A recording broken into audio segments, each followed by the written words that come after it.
Good morning. It's Friday the 22nd of May and we haven't been to Bury Head in probably 8 weeks because of lockdown. So we've decided to get up at 4 AM, head to Bury Head for sunrise before everybody turns up there and see our porpoises for the first time. So I'm going to bring you along with us.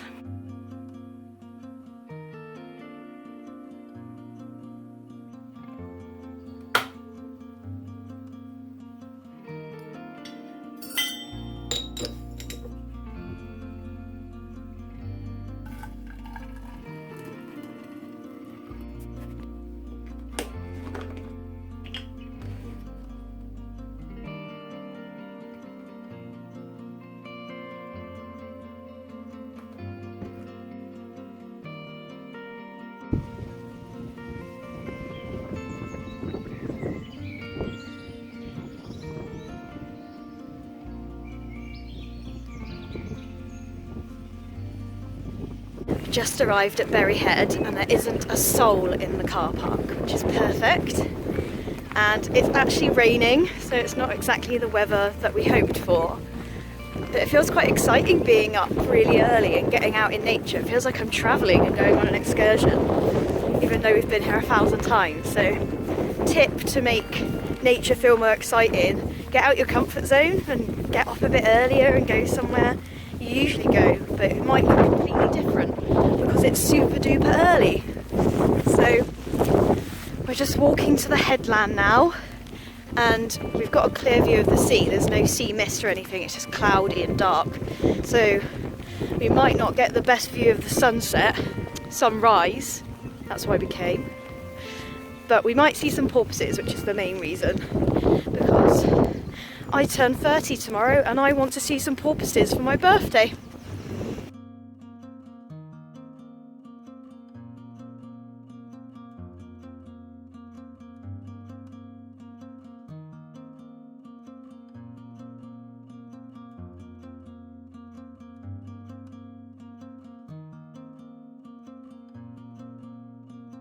The hood is up because it's raining, but I just wanted to kind of explain myself a little bit, really.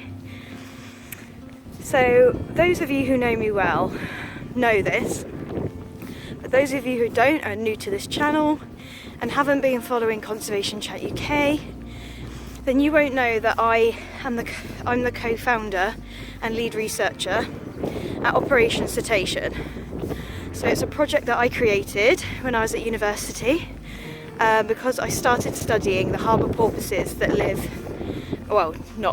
that's not the right term, but use the waters off the end of Bury Head and in Brixham. And I started studying how marine traffic influences their behaviour, got some really interesting results, got myself published in the Ocean and Coastal Management Journal. If you're interested in reading it, just search impacts of marine traffic on the presence and behaviour of harbour porpoises in the waters of Bury Head, Brixham, and that should come up. But basically, since doing that project, I created Operation CETACEAN. We're not a charity, we don't earn any money. I literally just run it because I love the porpoises and I'm really interested in how they're being affected by anthropogenic influences, but also I just really enjoy studying them. I think they're a really cool species to study. So, a lot of people study dolphins and whales and stuff, which is fine, and I love them too, but I feel like porpoises don't get nearly as much attention. And these are local, they're literally in the next town along from us, so it's accessible. And I've got myself some volunteers now help me.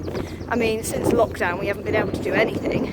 I've just been searching through my dorsal fin identification catalogue looking for new matches, because that's one of the things that we do, along with behavioural data, environmental data, etc.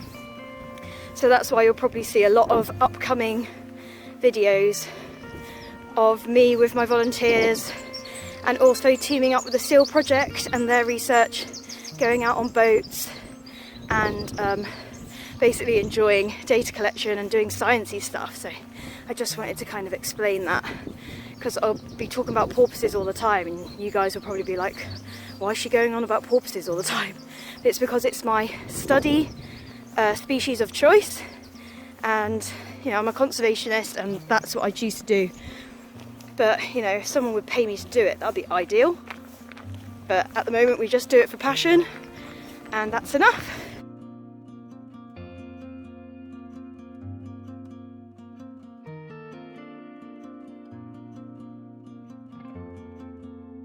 It's really nice up here. It's quite windy though.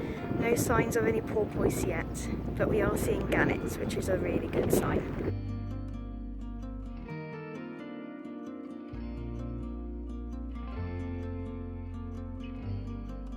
Just checked the tidal state, and it's high tide, so I doubt we'll see porpoises actually.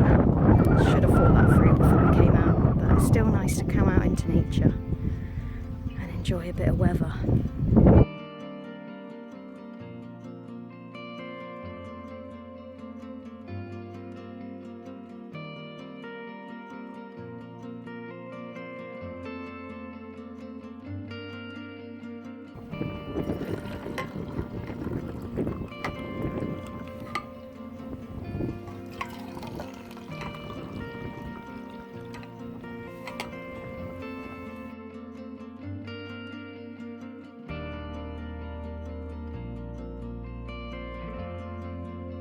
Got a couple of chaps down there. Come here early to see the view too.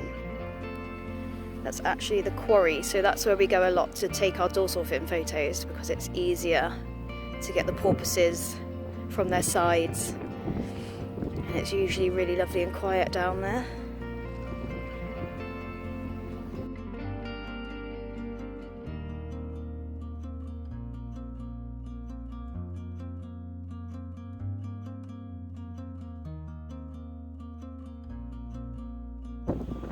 This has to be my favourite view in possibly the world, but definitely in Devon, because it changes all the time. Like, that view is always gorgeous no matter what time of year. And at the moment we've got loads of wild chamomile, poppies, daisies, thistles, like loads of really pretty wildflowers.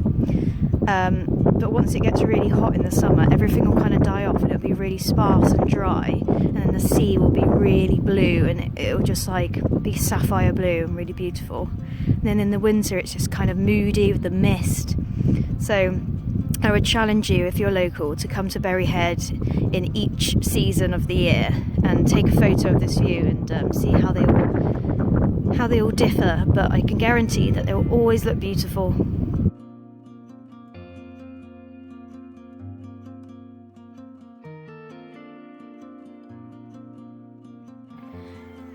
There's chamomile absolutely everywhere, and in all the years I've been coming up here, I don't think I've ever seen this. I wonder if it's because there's been not very many people. I mean, the car park was closed for 2 months, so people weren't really allowed to come up here during lockdown when it was like really tight regulations. So I wonder if because it's been really quiet and there's not been so many dogs and people walking all over the grass, that the chamomiles had a chance to bloom bright, because it's absolutely everywhere.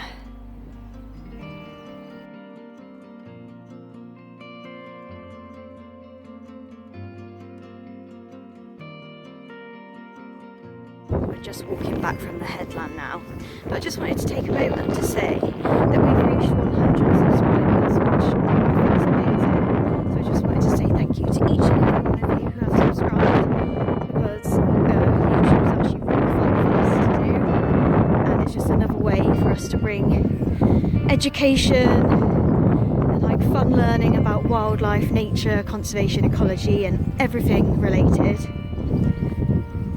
So yeah, thank you so much, and we love to hear from you, so make sure to comment. I'm going to leave in the description box below, I'm going to leave links to Operation CETACEAN and our website and all that kind of thing. So if you want to learn more about our research with the harbour porpoises, make sure to click on the link and have a little look-see.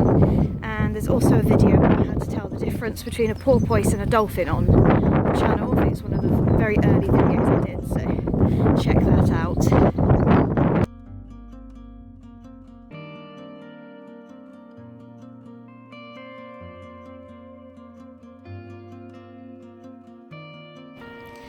So you can't really see, and I'm not filming on my good camera, so I can't really zoom in without losing quality. But if you look, where's the camera? There. My finger's really big. There, that's better. So where all that white is, that's basically guillemots and guillemot poo. The guillemots are actually black on the top, white on the belly, so that's where they're hanging out. That's where they come every year, and they're making a hell of a lot of noise right now. That's it. We're back in the car now. We're going to drive home and have some breakfast. But thanks for joining us for another video. If you enjoyed it, make sure to like it because it really supports us. And if you're new here, make sure to subscribe because we're always posting really cool content about wildlife, nature and conservation. And I'll see you in the next one.